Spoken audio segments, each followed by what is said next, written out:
गांव के लोग दो वकील लोग भी आए हुए सर्वे कर रहे हैं। कौन? वकीलों की टीम आई हुई है सर्वे कर रही है। कहाँ पे? स्कूल पास में स्कूल पास में वहीं चलेंगे। सुनो सरकारी कर्मचारी का वोट डलाने पर नरेश मीणा ने एटीएम को धक्का मारा था। उस मामले में आज कांग्रेस के दिग्गज नेता प्रहलाद गुर्जर समरावता गांव पुलिस द्वारा पीड़ित लोगों से उनके हाल चाल जानने को बात करेंगे प्रहलाद गुर्जर जी से कि आखिर क्या इन लोगों की मांग है। देखिए, मैं यहाँ का दृश्य देख रहा हूँ। केवल सुना है, जीवन में पहली बार ऐसा देखा है। लोगों की सुरक्षा और संपत्ति की सुरक्षा जिस सरकार के जिम्मे हो,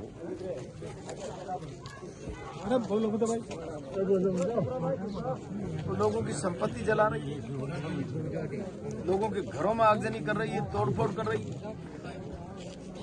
ऐसा फिरंगी राज में होता था, लोकतंत्र में नहीं होता। राजस्थान सरकार की पुलिस ने समरावता गांव में अंग्रेजों की पुलिस का सा बर्ताव किया है। अंग्रेजों के घरों के अंदर बैठी हुई माँ बहनों को मारा है, हड्डियां तोड़ी, गलियों में घूमते हुए लोगों पर आंसू गैस के गोले दागे, लोगों के घरों के बाहर खड़ी हुई मोटरसाइकिल, कार, जीपों को जलाया है। ये तो समझ में आता है, दो पक्ष लड़ गए, संपत्ति को नुकसान पहुंचा दिया, कोई दंगा झगड़ा हो गया पहुंचा दिया। पुलिस चलाकर लोगों की संपत्ति को जला रही है। मैंने ऐसा दृश्य कभी नहीं देखा।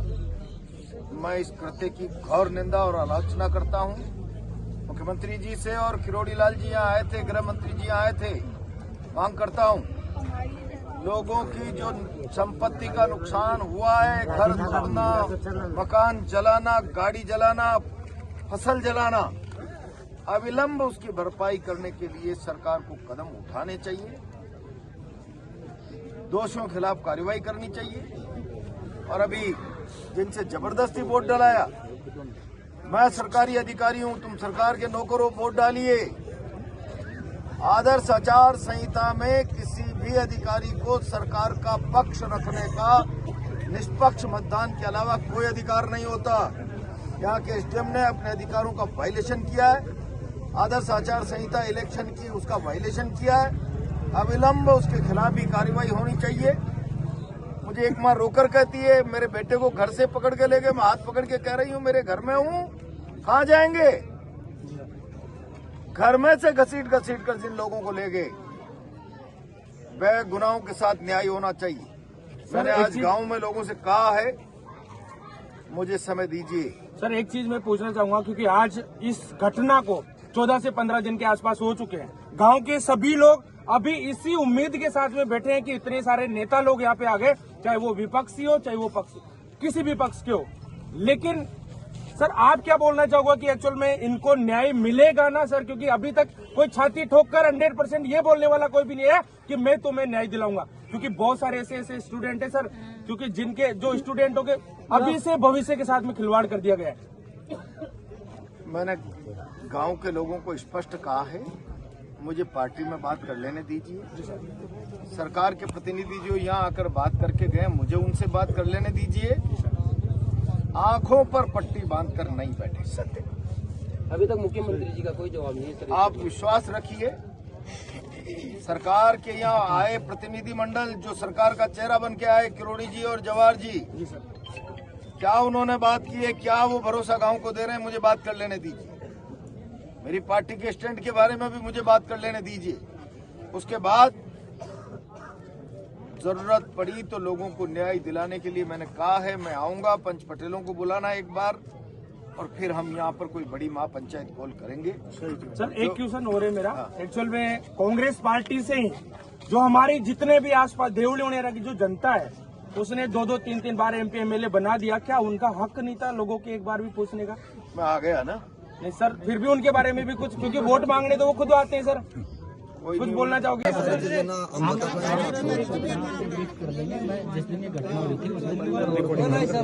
कुंजल अंकल का मोबाइल। तो एक एडिशनल एसपी साहब अरे बोलो मत। उन्होंने मेरे को कहा कि परमिशन दी है, तो मैं रिकॉर्डिंग मत करिए भाई। तो मैं कैसे आ सकता हूँ? मुझे मेरी पार्टी में कुछ शासन के लोग जो यहाँ आकर झूठा सच्चा भरोसा देके गए उनसे बात कर लेने दो। क्या कर रहे हो? बधाई देना चाहता हूँ। एक ऐसा उपचुनाव जीते हैं जिस उपचुनाव में पूरे देश की नज़र थी और ये पार्टी को कामयाबी मिली है। ये आप सब लोग और आपके साथ आप रहने को साथी हर समाज हर वर्ग के लोग ने कांग्रेस पार्टी का साथ दिया और चुनौतीपूर्ण समय में जहाँ सरकार का पूरा दबाव था, 4 साल भाजपा की सरकार के बचे हैं, बावजूद उसके सब लोगों ने एकजुटता दिखाई और विशेष रूप से धन्यवाद करना चाहता हूँ मुरारी मीणा जी का, हमारे जिलाध्यक्ष जी का, हमारे प्रमुख मंडल अध्यक्ष, तमाम जो पार्टी के नेता कार्यकर्ता थे, पहले दिन से आप लोगों ने एकजुटता दिखाई और जिस ताकत के साथ तमाम दबाव भी आए हैं, मैं जानता हूँ पुलिस के, प्रशासन के, सरकार के, सामाजिक दबाव, बावजूद इसके आप लोगों ने जो कांग्रेस पार्टी का मान सम्मान बढ़ाया है। और ये बात सही है कि उपचुनावों में जो परिणाम पूरे प्रदेश में आए वो हमारे पक्ष में नहीं रहे, उसका जो मंथन करेंगे आगे क्या करना है। लेकिन दौसा निर्वाचन क्षेत्र से विधानसभा से जो ये पार्टी की जीत हुई है, इसका श्रेय मैं आप सब लोगों की मेहनत को देना चाहता हूँ। शर्मा जी कह रहे थे कि आने वाले 4 साल में सबको साथ लेकर चलें, समाज में 36 कौम के लोगों को जोड़कर रखें और दौसा विधानसभा क्षेत्र, दौसा जिले के लिए जो भी संघर्ष करना होगा हम सब मिलकर करेंगे। इस क्षेत्र ने दशकों तक हम सबका सहयोग किया, पार्टी का गढ़ रहा और आप सब ने आज ये वास्तव में साबित किया है कि देश में जो नाम दौसा का है और कांग्रेस से जुड़ा हुआ है वो कितना मजबूत है, जड़ें कितनी मजबूत हैं और आप सब सहयोग भी दिया, प्यार भी दिया और एक ग्रामीण परिप्रेक्ष्य में एक आर्थिक रूप से कमजोर व्यक्ति को जो पार्टी का वफादार रहा उसको पार्टी ने टिकट दिया। आप सबने सहयोग कर आज प्रधान जी को अपने विधायक बनाया है और जैसा उन्होंने कहा कि चुनाव के समय अगर हम सब एकजुट नहीं रहते तो ये चुनाव अपन इतना आसान नहीं था हमारे लिए। लेकिन मैं जानता हूँ आप सब ने जो पूरे देश प्रदेश को उदाहरण दिया है एकजुटता का, प्यार का, भाईचारे का, साहस का, परिश्रम का, त्याग का, तपस्या का, उसको पूरे देश ने देखा है और मैं फिर आप सब लोगों का बहुत